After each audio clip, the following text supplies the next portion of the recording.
Hello, how are you guys? Man. So just before we get started, I just want to let you guys know that we do record our consultations along with is that Louie? Yes, Yeah. yeah. Along with lessons and all that stuff. So it's on the form and everything, but just giving you a heads up. Okay. So I saw you were looking for kind of a general obedience, and then also he has some. I saw was it dog reactivity? Yeah, a little bit. You know, Okay. you want to, and you wrote that. I don't rate dog reactivity. I don't know. I think he just needs like basic obedience. Like, I mean, through his teething process, has chewed up like remotes, multiple pairs of like items of clothing, furniture. I mean, he chewed a hole through our couch. I mean, has completely destroyed our floors in our apartment. Yeah, very cute though. I mean, I think he's just a puppy and he's very strong and he knows he's very strong. And I think he kind of takes advantage of that, at least with me. I think he's a lot more obedient with Christian than he is with me. And I think he needs to kind of gain control of some of his strength and like some of his will. And then I kind of need to gain control of him in some ways as well. Okay. Yeah, he just has a lot of energy, you know. Definitely. He's like a puppy. He just wants to go out and run around all day. Like when we get home, he like jumps on us all the time. A lot of jumping, yeah. He's learning. He's learning a lot, you know. But we can't even have company over a lot because he's going crazy, and we're trying to, you know, put him in his cage. Like he knows to go in his cage and everything, but it's very hard. You know, he like cries and he barks. He screams. And he sits there and he tries to almost tip the cage over when people are here. It's not so much about the cage. It's like trying to go at the person, you know, like to jump on them, like to. But not like play around. To play. Yeah, it's out not of anything excitement. bad. You know, it's not mean. He doesn't bite or anything. He's just like trying to. Okay. For the dog reactivity, what did you mean by that? I think you put dog reactivity, but in terms of like his interactions with dogs, I think he does get very distracted. There was an incident like when I took him out and we like when our park is empty, we unleash him and let him run around for a little bit. Mm-hmm. He got very distracted by another dog and completely bolted across the park, and I was alone with him. And I was, you know, unable to gain control of him. And the other lady let her like aggressive dog go, and like it almost turned into a whole thing. So I think he does get a little preoccupied like with other animals when they're around, and he kind of loses sight of us. But he doesn't turn aggressive. It's to him just out of excitement, out of curiosity. I see. 1 second. I can't reach him. All right, I think I got it. Okay. On a regular walk, what does he do when he sees a dog? Like without him being unleashed? Oh, he would probably stare at it and then bolt, in my opinion. And at least with me, maybe with Christian, he would probably listen much more. Honestly, when I walk him, all he does is just pull. He just pulls when he's walking. He pulls a lot. He doesn't. Dogs? No, not to other dogs. To me, with me, he walks normally. Like he doesn't try to, you know, run away or try to go at other dogs or try to even sniff at people. He just walks right on my side because I grab him tightly. I grab the leash right next to me. Okay. So I just make sure, you know, he's walking right next to me. He's not like running around. Yeah. Okay. So I have here so far basic obedience, jumping on guests and being excited in the home. Yeah. And then it sounds like you want him to be off leash but have control over him.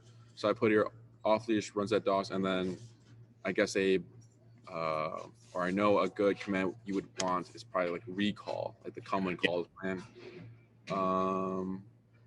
Anything else I should know about Louie? How old is he? Sorry. He's 9 months. 9 months, yeah. Oh, he's a pup. Okay. Yeah, still a Yeah, little he's tough. maybe. I mean, he's a very intelligent dog. Like he knows to sit, he knows like to get down, he knows where his cage is, his bed. I mean, he's very intelligent. I think he like has a lot of capability to learn. I don't know if necessarily we have the knowledge or Right, and the training, the patience to give him all of the training that we want him to have. Yeah. Okay. Anything else you wanted to add, or? No, I mean, he's good, you know, he just has a lot of energy.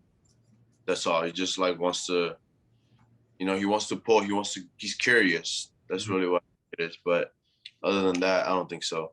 Got it. So from what I'm getting here sounds like just overstimulation, which is very common in kind of what we hear from in our consultations, is that the dog's overstimulated. So what I mean by that is, you know, we've heard like, hey, I take my dog for these walks, the like frisbee time, treadmill time, all these crazy activities, and then the dog comes home and still wants to roughhouse, play, do all, you know, it has energy. So that's like what overstimulation looks like. On your walks, you kind of notice that he's just going, like he's just in his own world. He's just doing whatever he wants to do. Yeah. It's because there's no job or task at hand for him to do something, because he doesn't know what to do. So he's in the home. He's like, I don't know what to do. So I'm going to go, this looks fun. So I'm going to go chew on it. That's what it looks like. So the biting, the chewing, the jumping, the pulling, the looking at dogs, all these come from the overstimulation of, I don't know, he doesn't know what to do. So it's not like I want him to stop chewing. He needs like the discipline and like the structure of him to address certain things. So once you start incorporating the structure and discipline the way we like to incorporate it in the dog's life, certain things will just go away on its own, because now he's settled. Now he's like, okay, I can relax now. Are there any specific commands besides recall and to kind of address your leash walking you're looking for Louie to learn? You know, I figured we want him to learn the basics of, you know, like sit, put it down, stay, you know, be awesome, you know, for him to be able to learn those things off leash and be able to walk him off leash and be able to trust him, because we're pretty active. We like to go out and do stuff. We like to go out, like we want to go on, like we took him on a hike before. We had to get him a whole vest, you know, a harness for him to be able to like we want to do those, you know. Also, we live in a pretty small apartment right now. So I know like some of that might, you know, take effect on him. That's why he has so much energy, is because we live in such a small space, and, you know, maybe he feels like trapped, you know? So, you know, I just want him to be able to, like you said, be comfortable and a dog. Yeah. In terms of the command, though, I don't think I can think of anything based on. She tries to get him to like. I try to get him to speak. Just get him to speak. It's just okay. I can't really think of any other like important commands that like we would use on a regular basis, other than like the basics: sit, stay, come, put it down, get down, that kind of stuff. You know, the basic stuff. Okay. What was I going to say? I was just gonna go grab it. So, that sounds good. For everyday life for Louie, is it like how, like, you know, you walk around the block, you know, you want him to have some like off leash time, you need a recall and you go home? Or, you know, maybe do you plan on bringing him to like restaurants and having him lay down, not move for 2 hours or an hour, or all those things, and then you maybe take him off, you know, hiking, and you want him to be completely off leash trained like every other weekend? Or like, what does life look like for you, and what would be like what are your needs? In other words, like, what are your needs for Louie? I think on a regular basis, it's more of around the block or going off leash at the park. Okay. Every couple of months going on a hike. Yeah. Every few weeks, maybe coming out with us to a dog friendly location, that kind of thing. But I think more regularly is, walking around the block, going to the park. Yeah. Okay. So I'm just trying to get a feel for like what program would be suited best for you. Right. That we're not giving you unnecessary, anything unnecessary that you're not going to be using everyday life with Louie. Right. Okay, good. So right now, currently, you walk Louie on a harness, you said? No. He just did the harness that one time when we went on the hike. Now Wow. is A prong collar. a prong collar. Yeah, it's one of these, right? Yeah. Yeah. Yeah, here, I'll show you. 1 second. And then how does he walk with the prong? With me, he still pulls quite a bit. With Christian, in my opinion, he still pulls some, not nearly as much. And I think Christian's also much stronger than I am. So when Louie pulls, maybe it's not as noticeable. With me, I mean, he's pulled me across, the room. Like he's very strong for me. So Yeah. Okay. So for different tools we have, so like we have harnesses, prong collars, slip leashes, slip chains. I have a gentle leader right here. You put it on the nose. This is for puppies though. You have a lot of tools. So a prong collar is a good step forward from like what you're wanting. It's good, but it's very common for like some of these type of dogs, like bully breeds. Funny enough, golden retrievers, they kind of override it. Golden retrievers tend to override the prong collar just because of how happy and go lucky they are. They're just like wiggly all the time. They're just like, I don't know what that is. I'm happy to be alive. That's how they are. So they tend to override it, right? Because Louie, think of Louie as at like a 7 on his energy. He's like, I want to go. I want to move. I'm going to go. But then your strongest pull, right, or yank or leash pop is a 5. You're never going to override the brain. You're never going to override Louie. He's always just going to push through. So that's the issue with prong collars. With prong collar, you can teach sit, you can teach down, you can teach recall, and you can teach stay in place and heel. You can. But the issue would be one is how's the dog perceiving prong? That's one. And 2 is that if he is understanding what the prong means and he's understanding pressure, once you take that leash off, you have no control anymore. So there always need to be attached somehow with the prong collar. So those are some pros and cons of prong collar. A good step forward, yes, but then we'll get like this, like he does not care about prong. So the next tool up is the e-collars. And you guys are aware we use e-collars, correct? Yeah. Have you ever used an e-collar before on any of the other dogs? Or I had a dog who had a bark collar. I don't know if there's like any similarities, and we used it a few times, but not like on a regular basis. Yeah, I know. This is my 5th dog, but like my parents or the other dogs were my parents, so we never got them trained. We never like did anything, but they listened, but a Spanish household is much different than us, Yeah. Same here. They're similar, the bark collar and the e-collar. The way we kind of work about it, 1 second.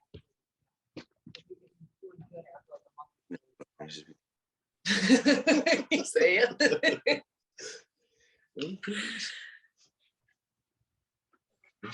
He likes the camera. All right. So they're similar, but for the e-collar, just to kind of explain how it works is like how Jesse, he's the owner of the company and everything. He says that it's electric, yes, but it's not electricity. So it's not like flowing through the dog's body. You've probably seen it. It's like a collar with a little box and 2 contact points. Wherever these 2 contact points are touching is what it's contracting. Physical therapists and chiropractors use the same technology. It's called STIM, like a TENS unit. There's also like they sell them at CVS. It's like you've probably seen those commercials where it's like get a 6-pack overnight and it just like contracts.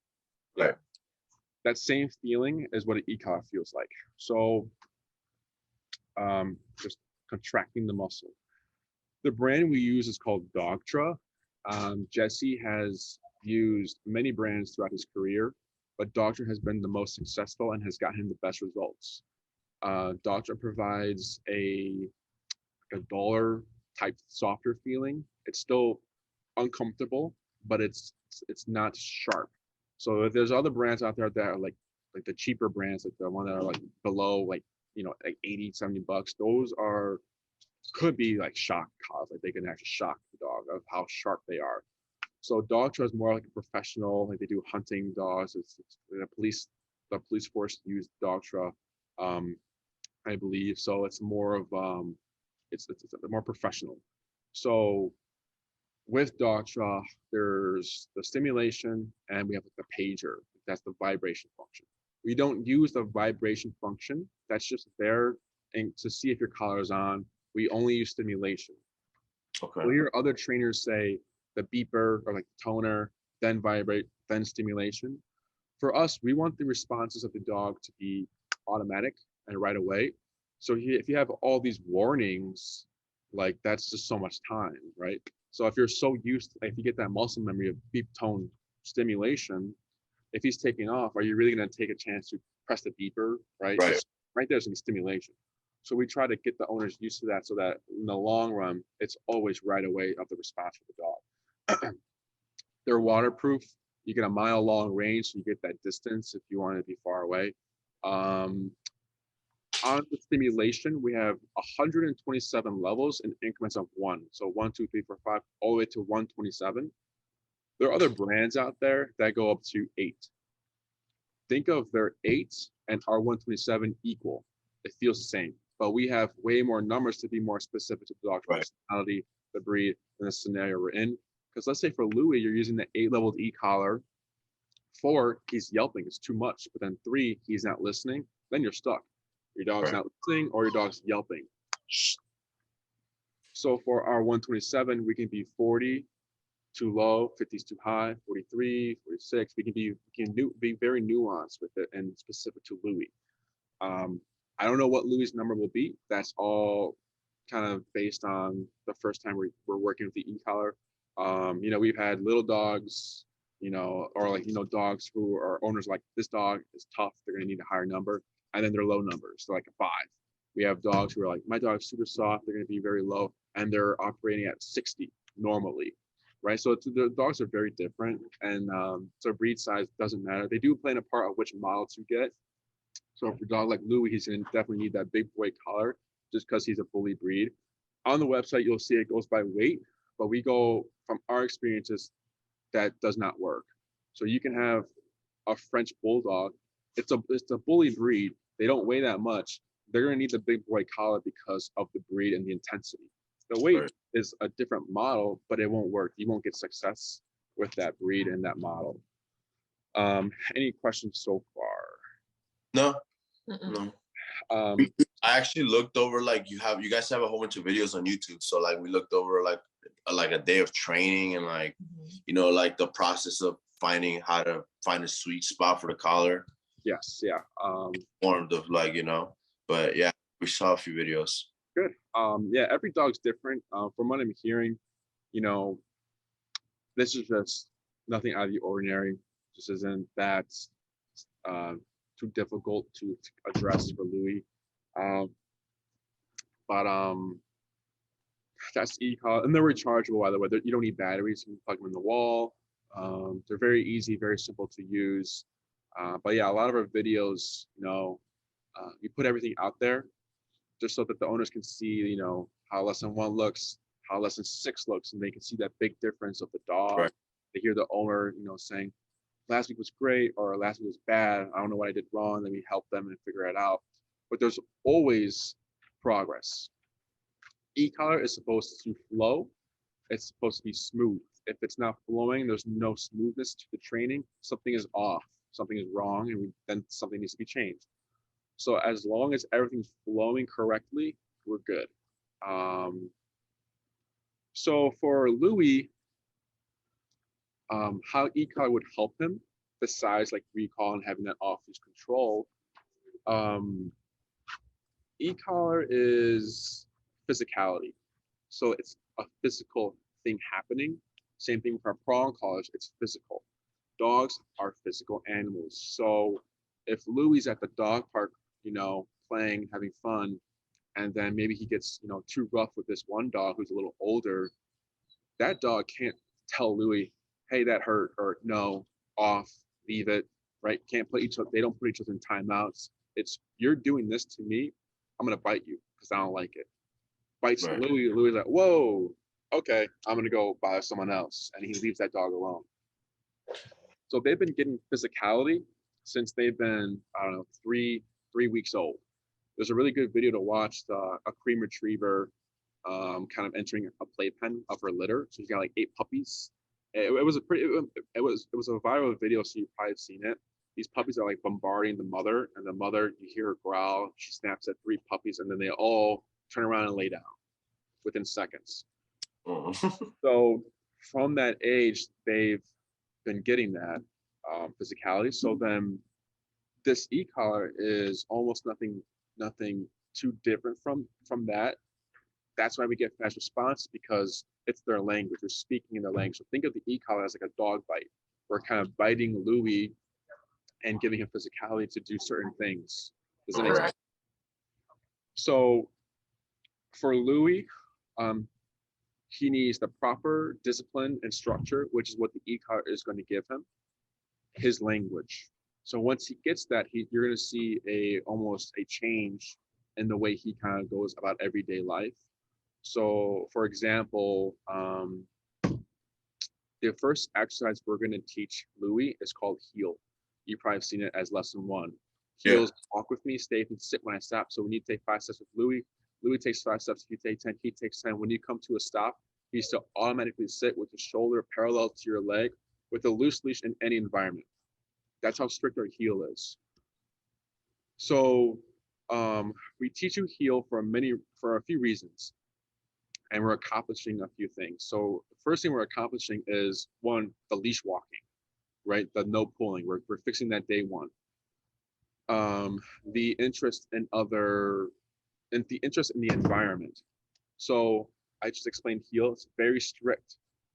So strict that technically Louie shouldn't worry about anything else, right? Because if he's more concerned about the dog than the training, then what's the point of the training? Right. We're able to make the training concerning to Louie to the point where he won't care about that dog. He won't show interest, right? So he's learning how to walk. You're kind of controlling the focus on him. And then we're also teaching him how e-collar works. Pressure turns on when you're not complying. Pressure turns off when you've complied. So he's learning, okay, if I do this, this goes off. But if I do this, this goes away. So he's trying to figure it out as well. Louie will never know you're the one pressing the button. So like prong collar, right? If Louie is getting into something and you give what's called a leash pop, a correction, he's gonna look at you right away. He's like, whoa, I'm sorry. I was getting to something, like, what was that for? I shouldn't do that again, right? With e-collar, you don't get that. So there's no confrontation.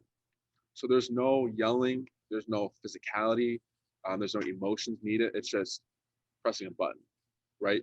So he's not gonna look at you and confront you and be like, yo, what are you trying to, what's going on here, right? He doesn't know where it's coming from. He's gonna think it's like the universe, Big Brother, whatever you want to call it. It's something that's happening as a result of this.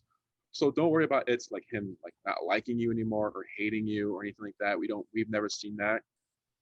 That's why it's very balanced, because there's no confrontation. Any questions so far? No, I mean it makes sense. I know when he looks at me when I correct him with the choke collar, he looks at me like, what the heck? I guess I do have a question. Maybe I'm getting ahead of myself here. I do kind of wonder, like, the goal of e-collar training.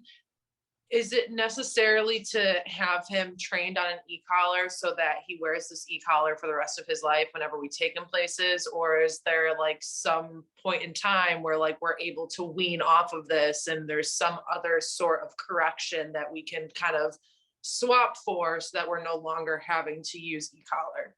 Mm-hmm. So technically no, because there's no other tool that can connect you to Louie from 30 feet away. There's no tool unless you have a leash connect. Unless you have like a long leash connect to him, then you can touch him. But there's no other tool that can get you the same result as e-collar. You can do prong, positive only, harnesses, anything else. You'll never get the same results. You'll just keep struggling.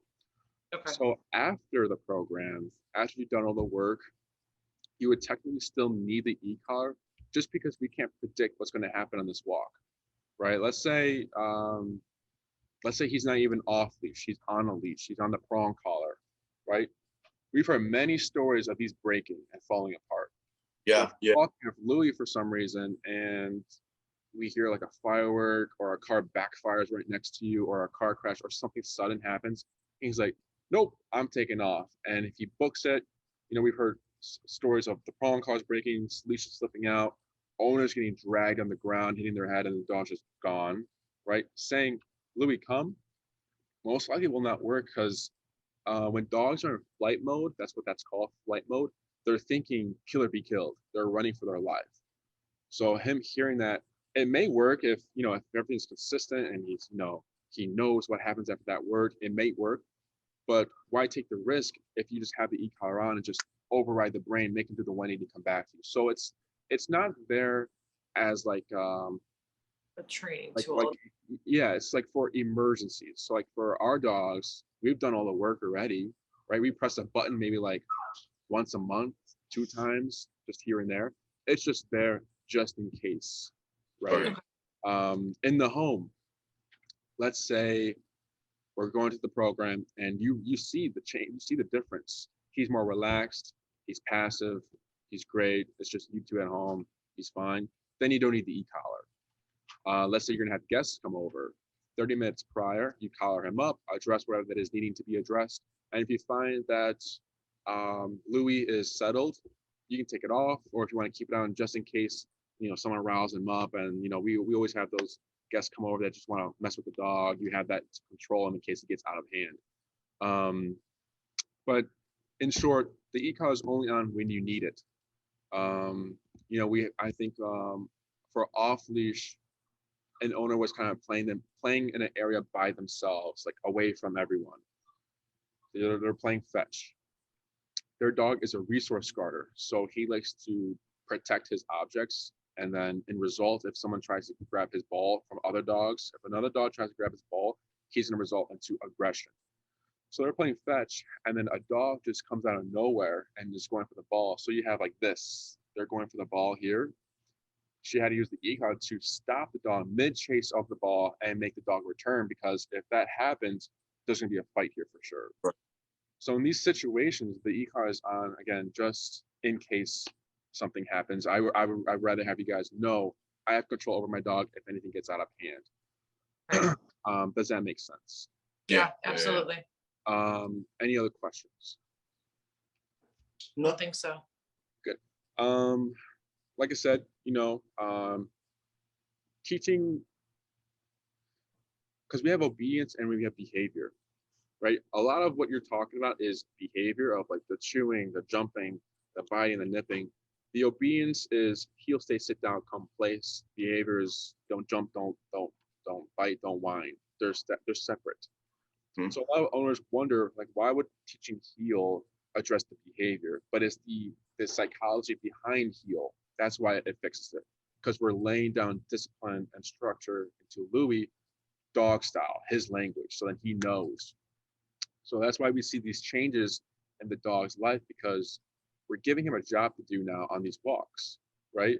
It's mentally tiring to be holding this position the whole walk, right? So because we're telling him, this is what you're gonna do on the walk now, buddy. And he's like, okay, I have to do it.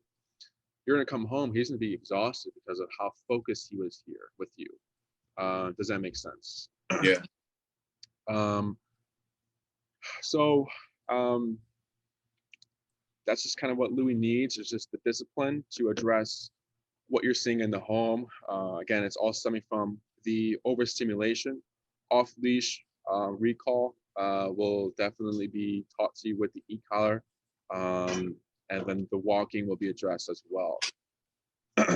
um, is there like a specific program you were looking at? So we have like our in-person one-on-one, board and train, daycare trainers, or one that you had kind of like had an idea for, or would you like me to kind of run through the programs for you? I guess first, what do you see the most success with, especially maybe with someone or, people with dogs of his breed Um, or his age, whatever you think is more appropriate, I guess. yeah, so we always see more progress in the one-on-one, like the in-person. But for your case, you're fine if you wanted to do like, if, let's say we have owners who are like, I want to go out of town, right, for 2 weeks. I want to take advantage of that, do a board and train, but then their dog is having like human aggression or something correct, like a serious behavioral issue. It's like, I mean, we can do it, but at the end of the day, it's going to be you walking your dog, and Right. the dog is definitely going to be different with the owner in that case. So it's like, you need to do this. You need to do the work, because you're just gonna have the same issue. So for a dog like Louie, the board and train, daycare train, in person doesn't really matter. You'll still get success with it, because you're just dealing with general obedience. That's it. There's nothing serious here. Now, for the owner learns more with the in person, right? Because they're there from the start. They're learning their flaws. The dog's learning the owner's flaws, right? Because like I said before, I'm not going to walk Louie. That's going to be you guys. Right. In person is verbal instruction as well. So we don't touch the dog. We're only coaching you through it. So again, you're learning a lot more in that program. With the board and train and the daycare and train, you still get the one-on-one in person, because there needs to be some sort of follow-up and making sure that all the commands and everything we've taught to Louie has been transferred over to you guys correctly. So for the board and train, a lot of owners are concerned with what they deal with the past is like, hey, I sent my dog to a board and train program already. The dog was great when the trainer was there, but then the trainer left, the dog was a mess, right? Nothing. I said the commands, the dog wouldn't listen. Is that doesn't happen with the e-collar, because let's say in the videos I'm training a dog, I'm on 30. When I press the button on 30 and you press the button on 30, it's still 30. So there's no stronger than her, she's more stricter than him. It's 30 is 30 for everyone. It doesn't change. So everything is consistent. Does it make sense? Yeah. Any other questions? I don't think so. I think so. Ideally, we are going on a trip in March, towards the end of the month, I believe. So ideally we would want him to be trained before then, so that he can stay with family and we feel confident with that and they feel confident with that. Or we do the 2-week board and train during that time to try to, like you said, maximize that and, make it as convenient as possible. Right. I think the concern for us is just, what's going to be the most successful. But I think feeling, like you said, 30 is 30. It's not necessarily that you're creating a different bond with the dog than we will be. It's, the behavior's the behavior. Right. So it's a discipline. Yeah. So I think, what do you think, the 2-week? When would we be able to start the training we started with the in-person? Definitely pretty soon. I have a lot of availability currently. I don't know my schedule. I have an assistant who kind of sets that up for me. Yeah. So I'm not that aware of it. But she would have to let you know about that. So after this consultation, she's gonna send you a follow-up with the programs that kind of I'll talk about, with the prices, and you can kind of talk to her about like availability, seeing what's, if you're able to reach that time before March for in person, or if not, did the board and train, either would work for you. Her name is Tina, so she'll kind of speak to you about the availability there. What was I about to say? So program-wise for Louie, I'm thinking minimum, like from what I'm hearing from what you're needing, is 2 week is fine. 2 week is gonna be good. We have the 1 week, we have the 3 week, we have a 4 week. The 1 week is just to layer in the foundation, and then you guys continue the rest of the work. The 2 week is recommended because it gives us more time to almost proof everything that second week. So then he goes home like cleaner in a way.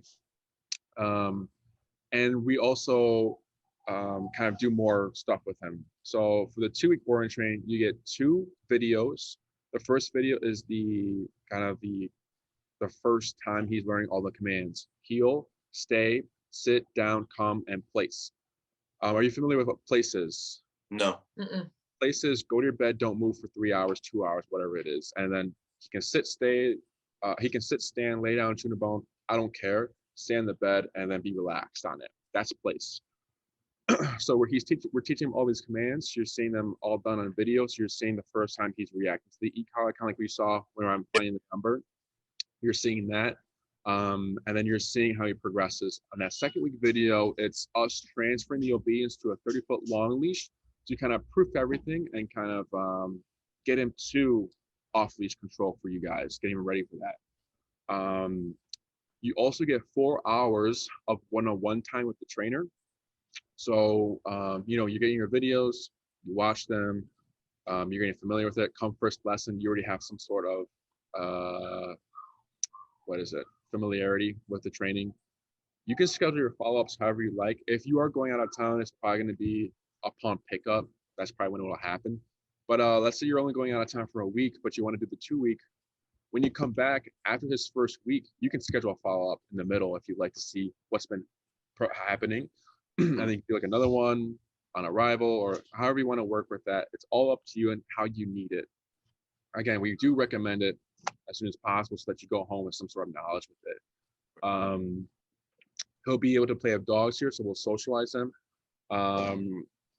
Is he social, or has he played with other dogs before?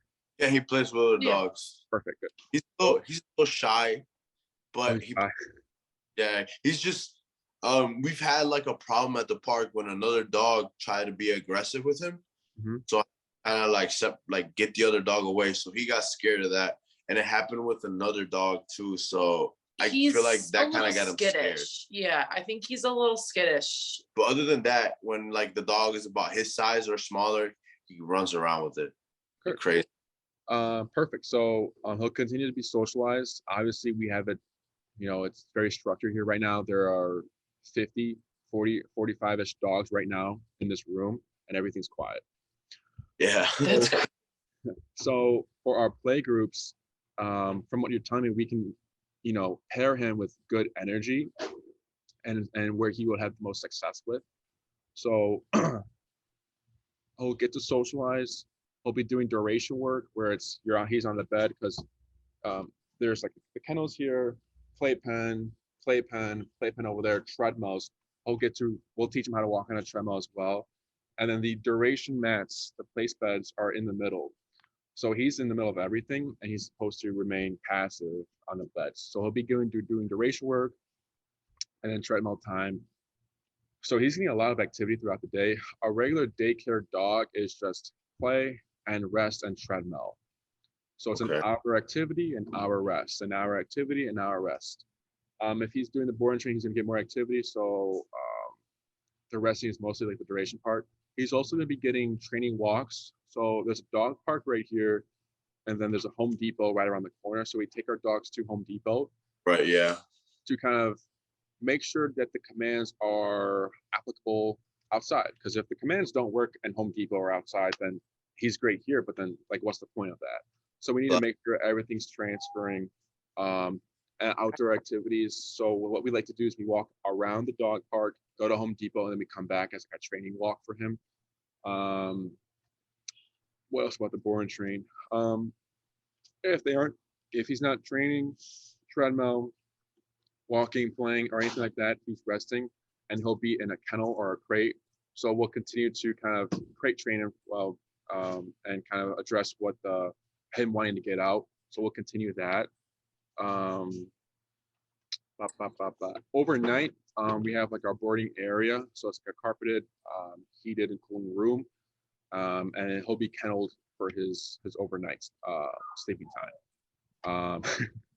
Yeah, he doesn't like overnight. Yeah. He don't like overnight. We tried him one day in the kennel, like while we were gone, because he was destroying like our furniture and our floors. So we decided to leave him in the kennel. And we actually got a text from our apartment company literally saying that our neighbors were complaining that our dog was in distress the entire day. Okay. Did he break out of it?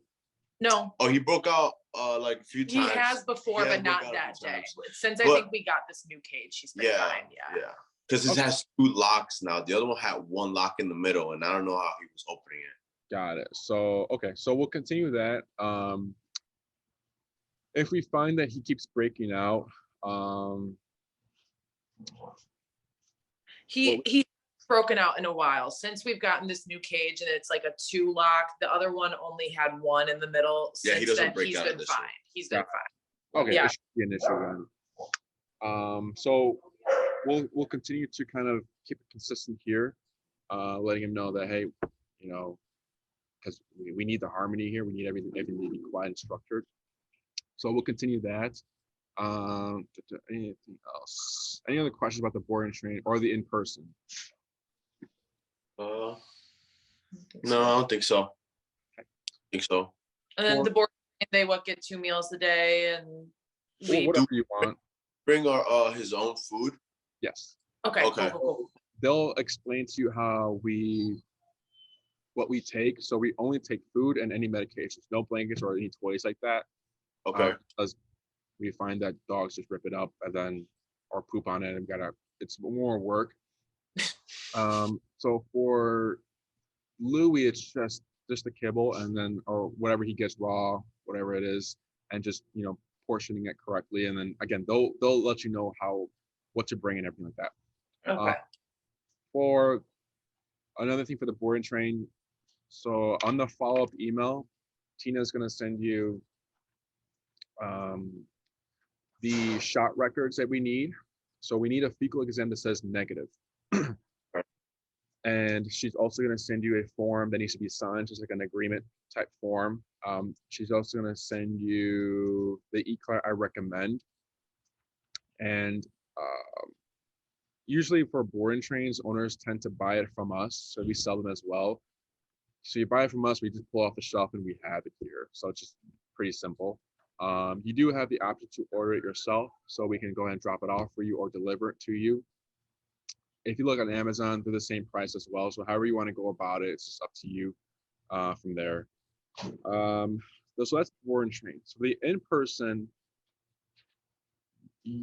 we have the 3-week program, the 6-week program, the 9 and 12.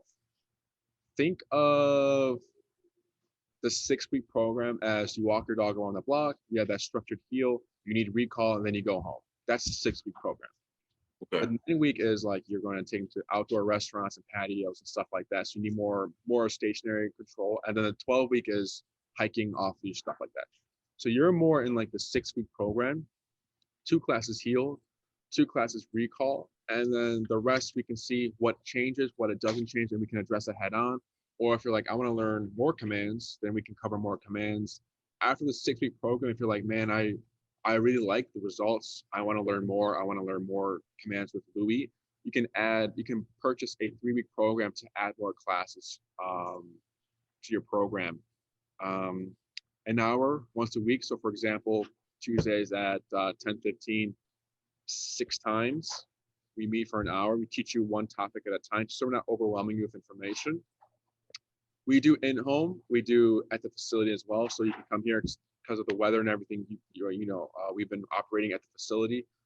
We have a really, really large training floor, so it gives us a ton of room to practice recall and all the other commands. Again, it's verbal instruction. We're not touching the dog. You're doing all the work. If we do see we're in a situation where like, okay, you guys need help, or we'll address the dog and everything like that. What else? On the calendar, you get those 6 slots if you choose a 6-week program, but then you get +1. The +1 is in case, life happens, in case you guys need to cancel or reschedule. You have a slot reserved for you as an extra. Once you've used that extra slot, you'll have to wait to get back on the calendar for more availability to continue the program. Any questions about the in-person program? No. So you have your options. Again, whichever one you choose, the results will be the same. It's just you're not learning as much as the in-person. But again, it sounds just like kind of like basic general obedience stuff and behavior stuff. So I don't need an answer now. You'll let Tina know what your answer is, and then because if you do the board and train program, Tina doesn't handle that stuff. That's our kennel manager here, kind of sets up the billing and the booking and the records and all that stuff. So she'll forward you to another assistant, Elizabeth. She'll help you there. If you're gonna go with me or Jesse, because you have me or Jesse to choose from, the assistants like Tina Maria will work with you. So it just depends on whatever you go through. They'll forward you to the correct person. What else? Any other questions about training, e-collar, programs, anything like that? No, I don't think so. you covered everything. Perfect. Okay. Other than that, if anything comes up, any other questions arise, feel free to email me and I'll get back to you. Other than that, just keep a lookout for Tina's email with the information we talked about, the programs and the prices. And one quick question. How much does Louie weigh? Roughly 60 pounds, 50 pounds. Maybe a little higher. Sounds good. Other than that, I think we covered everything. So like I said, just keep an eye out for that email and we'll be in touch. Okay. I have a question. What was the name of the dog collar? Okay. So it's called Dogtra, Dogtra, and you're gonna want to get the Black Edition. It's called the 1900S Black Edition. There's another model called the 1900S, but there's no Black Edition. Okay. There's a big difference between the two. So you want to get the Black Edition. Okay. Okay, Black Edition. Okay. Got it. All right, for sure. I think that's it. Anything else? No, that's it. So. All right, guys. It was very nice speaking with you. Christian, and then I forgot your name was Haley. Nice meeting you guys. And like I said, we'll be in touch. Thank you, man. Thanks. Nice meeting you too. Appreciate it. Thank you. Have a good day. Sure.